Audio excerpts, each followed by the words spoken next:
You'll know you're ready to move on when you're ready to face yourself. It's not when you ask, will I be okay? Or will I ever love again? It's when you're ready to ask, who am I without them? You see, I've been in back-to-back relationships my entire adult life, over 20 years. And there was always someone. It was always us, never just me. And I didn't realize what that meant until she'd been gone for a while. I thought I knew myself. Like, I have hobbies and interests.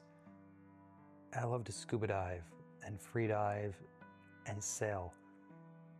I live 10 minutes from some of the most beautiful springs in the entire world.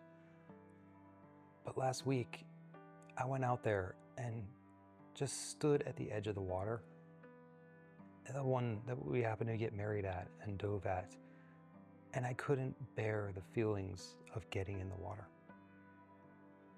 It wasn't that I was scared. It was that every single inch of that place was her. The way the light hits the water as the sun filters in through the trees. The spot where we would surface and just float, watching each other, not saying anything for those first few minutes. The caves we explored and the thrill of the new adventures and the possibility of discovering something new. I realized I can't dive there anymore because it's not my place. It was our place. And that was when it hit me. I don't have places. I don't have things. All I have are ghosts of a past that I can't shake.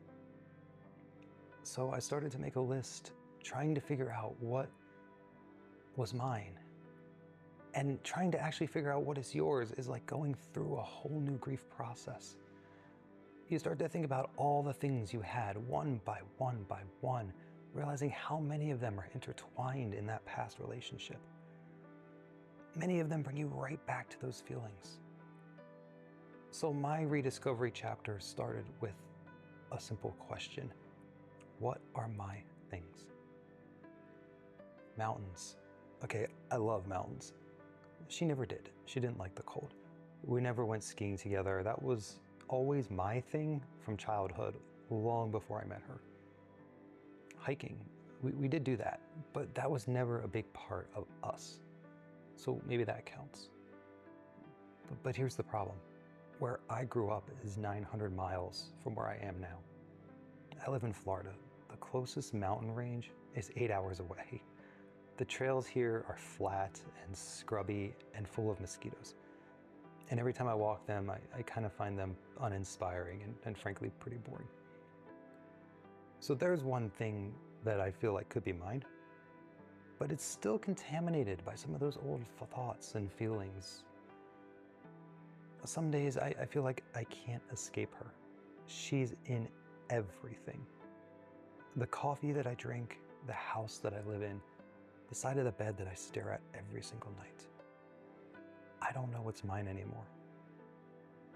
So here's what I am doing. I wanted something that brought me a community. So I joined a soccer league. And it's a bit random. I mean, I'm 41 years old. I haven't played soccer in over 30 years. I don't even watch it. But there's an adult rec league near me, and one night I just signed up. And every Wednesday evening, I show up. And I'm not good. Embarrassingly bad some days. I'll trip over the ball, it'll go through my legs. More times than not, when I kick it, it goes somewhere else than where I wanted it to go. But you know what? For 1 hour a week, I wasn't the guy whose wife left. I wasn't the guy trying to figure out who he is. I wasn't drowning in memories. I was just a guy playing soccer with other humans. And after that first day, when I got back in my car, I just sat there for 10 minutes, just breathing, my heart filled with a joy that I hadn't felt in a long, long time. It was the first time in as long as I can remember, like 20 years, I felt like me. Not the me that I was with her or anyone before her. The me that enjoyed being around other people, the camaraderie and celebrating the wins. And I didn't even know that I'd been missing that. But here's the thing that brings it all together. It's not about the hobbies. It's not about the diving or the hiking or even the soccer. It's about identity. For 16 years, I was a husband, a partner, half of a team. My identity was wrapped up in we. We like this. We do that. We're building a life together. And now I'm just me. And truthfully, I don't know who that is. I know I'm a dad, that part's clear. But outside of that, I feel like a stranger to myself. And that's terrifying. Because how do you rebuild a life when you don't even know who you're building it for? When you first lose someone, you're in survival mode. You're just trying to keep your head above water, pay the bills, feed yourself, not fall apart in front of your kids. That's the survival chapter. But what about after you make it through that? If you set enough anchors to steady yourself, you eventually move into a different chapter, the rediscovery chapter. I like to call it the glow up chapter. This is where you start to see the change. And this is where it gets hard in a completely different way. Because now you're not just surviving, you're asking, what do I want? What do I enjoy? Who do I want to be? And you realize you don't know. You've spent so long being we that you forget how to be I. And you have to start over from scratch, like a teenager trying to figure out who they are for the first time, except you're not a teenager. You're 30, you're 40, 50s, 60-something years old. And it feels ridiculous and terrifying and exhausting. But it's also kind of beautiful. Because for the first time in maybe years, you get to choose. You get to build a life that's yours. Not a compromise, not a shared vision, just yours.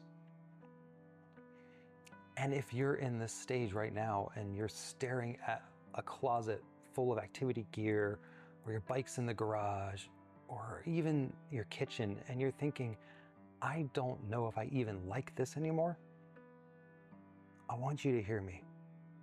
You're not lost. You're not without identity. You're just in between. In between who you were and who you're becoming. And that in-between space, it is uncomfortable. It is disorienting. It feels like you're floating in the middle of an ocean with no land in sight. But here's what I'm learning. You don't have to have it all figured out today. You just have to try one thing. Join a soccer league, take a pottery class, go to the mountain or the beach that you've been thinking about. Or just sit with the discomfort and let yourself not know for a little while. Because slowly, like so slowly that you might not even notice, you'll start to recognize yourself again. Not the person you were before, not the person you were with them, just you. And that person, you're worth getting to know. I still don't know if I'll ever dive in those springs again. Maybe I will, maybe I won't. But I do know this. I'm not the same person who dove them before. And I'm not the same person who dove with her. I'm somebody new.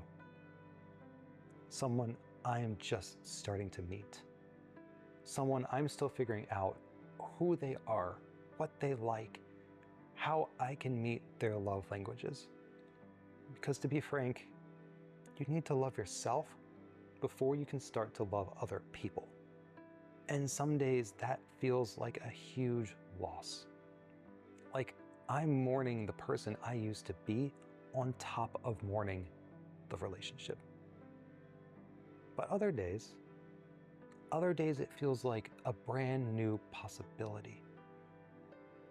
That's what it feels like to be in the rediscovery chapter. It's hard, it's messy, it's lonely, but you're doing it. And that's enough.